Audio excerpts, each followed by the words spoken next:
it came after the Chronic, bro, and I think, in my opinion, that it's better than the Chronic. That could just be me, but I think it's better than the Chronic.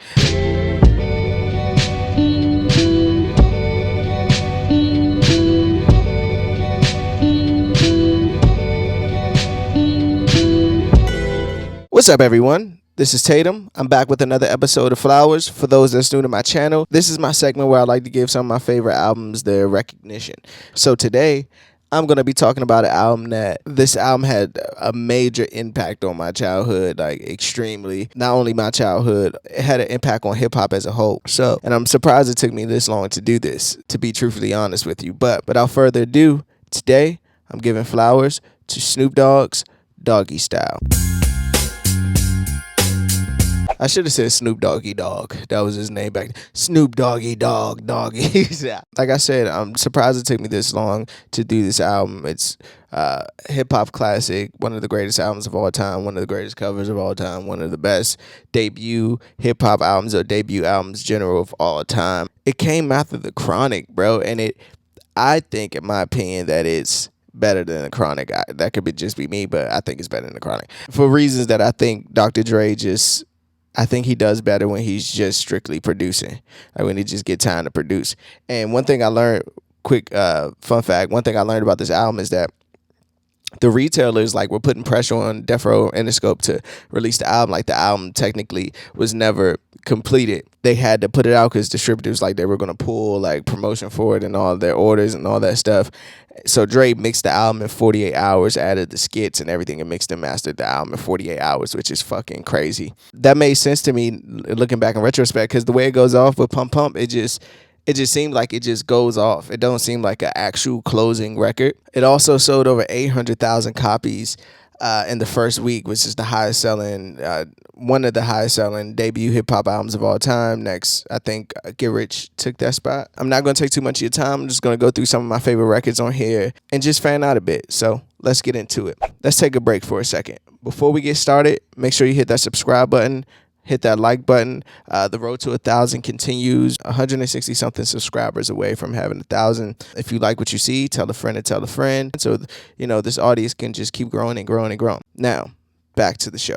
I always love how the intro starts where he's in the bath, the bathtub intro, and you get all this. It gives off that black exploitation film nostalgicness to it. Drops right in with the intro record, and he's not even on that. I thought that was the coolest shit ever. For this to be your debut album and the first official song, you're not even on it. That's unheard of. It was so great that the path that the Chronic lined this album up for, and everybody on Death Row, because we were fine listening to Lady of Rage and Dog Pound and things of that nature, and Corrupt, obviously one of the greats. We were fine with just listening to them. That's kind of crazy. That'll be I don't know, 50 Cent, Get Rich or Die Trying started with a song with Lloyd Banks and Tony Yayo. But the first official song, Gin and Juice, I believe one of the biggest singles off the album, if I'm not mistaken. And this is the first record I learned as a kid.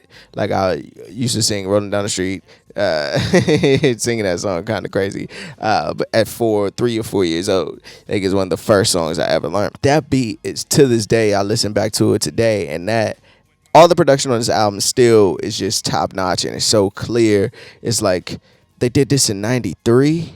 How did they do this in 93? Fresh off the Chronic, man. Do you know how that back-to-back thing is just not talked about enough? How Dr. Dre and Snoop came off the Chronic going straight into Doggystyle. The interludes and skits on this album are also funny as fuck. In retrospect, I see why they were running over the album and trying to get it taken out of stores, the cover. As a kid, I remember looking at it, and the cover was the first thing that actually caught my attention. It was cool. I was like, oh shit. Then it's sexual eyes. It was just weird. I could see why the content on the album was just so harsh at points, that I could see why they were we cannot have kids listening to this. But Here we are. I was the kid listening to this. 30 years later doing a review on it. Lottie Dottie, where he does the Slick Rick record over this hard ass slow beat. It's just dope. Murder Was the Case. That fucking video used to scare the shit out of me as a kid. I was so terrified of that video whenever it came on and my cousin was watching it on the box or whatever. I would just like close my eyes like, I can't, this shit is nuts. And then Murder Was the Case, the actual movie. My cousins used to play that VHS all the fucking time. So now think about it. It went from Chronic, Doggystyle, Murder Was the Case. That's a lot. Serial Killer is one of the hardest beats. Who Am I? That fucking intro, the dun dun dun, like that beginning part. If you knew how many times I fanned out and just kept rewinding that part, that part was just like God level. Like God damn, Dr. Dre, he's fucking like, this is like Dr. Dre. Would you consider, as I'm gonna ask you guys, would you consider this Dr. Dre's prime as far as production? I think it's like his prime. I think it might be his best body of production he's put together. Let me know in the comments. And even that video, like where he turns into the dog, banging on the door, and like she's like, "I love you, Snoop." He's like, "You only love me, girl. You only love my doggy style." And I was like, "Damn!" I still remember that to this day. That's kind of nuts. For all my niggas and my bitch. And Snoop was so Death Row. That whole camp was so good. Like I mentioned before, is that they allowed the whole camp to shine. Nate Dogg's gonna shine. Dog Pound's gonna shine. What's her name? Jules gonna shine. Like everybody, Lady Array. It's always RBX. Everybody was just got their moment, and that's something that you don't really. Well, I guess we do see it a lot now, but to have all those heavy hitters and geniuses on that roster at the time is just ran by black owners, CEOs. That's unheard of at the time anyway. Ain't no fun. One of the greatest verses of all time from Nate Dogg. One of the that verse, Death Row Records was so misogynistic, but it had females singing every word. To this day, you'll find your grandmother and auntie, your mother and them singing this record right now. Like they're not saying what they're saying in the record. Even if I ever gave a fuck about a bitch, I always be broke. I never had no motherfucking endo to smoke. Doggy Dog World, that video again, dope.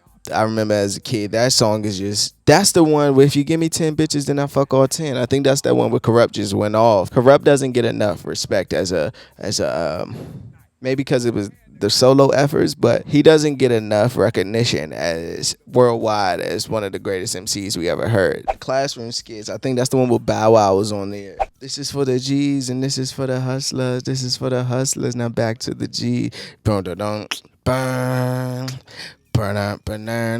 That beat is so hard. That beat is so fucking hard. G's up, hoes down, and ends with pump pump, which I think like I want to ask Snoop one day, like, would you in retrospect, like not even retrospect, as an artist, did you feel like Doggystyle was complete, and why did it end like that? Just like on this, it just went off. I think Pump Pump, it just goes off to me. That's pretty much it though. Let me get into my best songs. Murder Was the Case, Who Am I, and Shiznit. That's so tough to pick 3 songs off Doggystyle, man. I didn't even put Gin and Juice or Doggy Dog World. Worst song, I'm gonna have to go with For All My Niggas and My Bitches.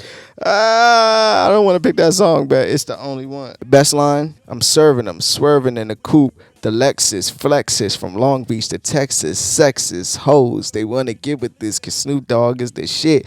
Like the fact that he freestyled the Shiznit, the fact that he freestyled that whole record, it made a banger like that. Just that flow of like, I'm serving them, swerving in the coupe, the Lexus, flexes, Long Beach to Texas, sexist. Like, Jesus Christ, that's my favorite line. Let's wrap this shit up though.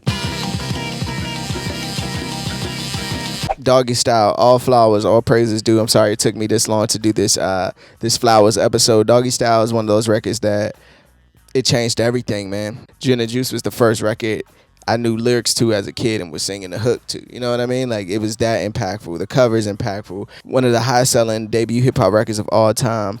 It's just classic. Everything about this album is just classic. Obviously, the best Dr. Dre production to me, the best Snoop Dogg album, period.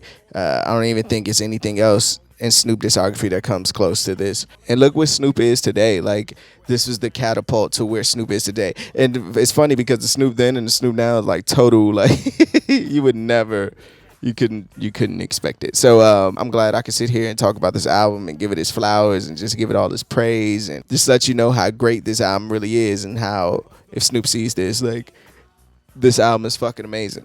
Like, it changed my fucking life. So yeah, that's pretty much it. Flowers for Snoop Dogg, Doggy Style. I'm Tatum. Peace.